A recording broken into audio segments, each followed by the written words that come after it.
मैं अपने दोस्तों के साथ फेमस लस्सी की दुकान पर बैठा था।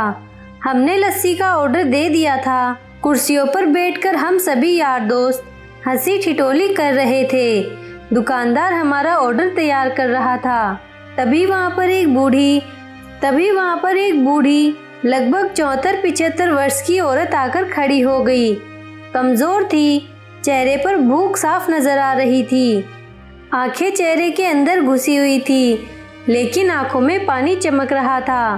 देखकर ही पता चल रहा था कि उसका गुजारा मांगकर चलता होगा। मैंने उन्हें पैसे देने के लिए अपनी जेब में हाथ डाला, लेकिन पता नहीं मुझे क्या सूझा कि मैंने अपना हाथ रोक लिया और उनसे पूछा, दादी आप लस्सी पिएंगी?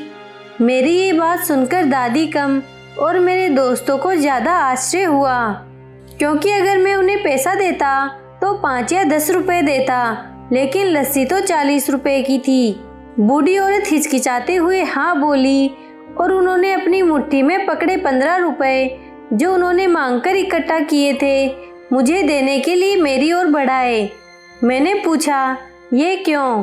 तो वो बोली, इन्हें अपने पैसों में मिलाकर मेरी लस्सी के पैसे भर दो। उन्हें देखकर मैं भावुक तो पहले ही हो गया था, पर उनकी बात सुनकर मेरी आंख और गला भर आया।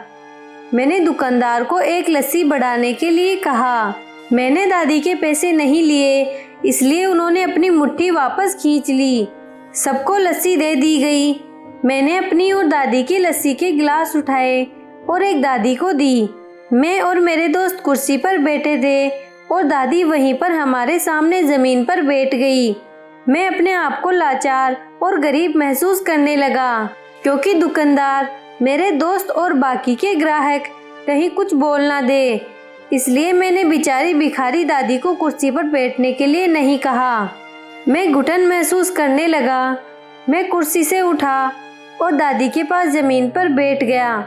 ऐसा करने के लिए मैं आज़ाद था और इससे किसी को कोई परेशानी हो, इसका भी कोई प्रश्न था ही नहीं। मेरे दोस्त बड़ी अजीब नज़रों से मेरी तरफ देख रहे थे। वो कुछ बोल पाते इससे पहले दुकानदार ने दादी को उठाया और कुर्सी पर बैठाया और मेरी तरफ मुस्कुराकर देखते हुए हाथ जोड़कर बोला, साहब ऊपर बैठिए। मेरी दुकान पर ग्राहक हजारों आते हैं, इंसान कभी कभी आते हैं।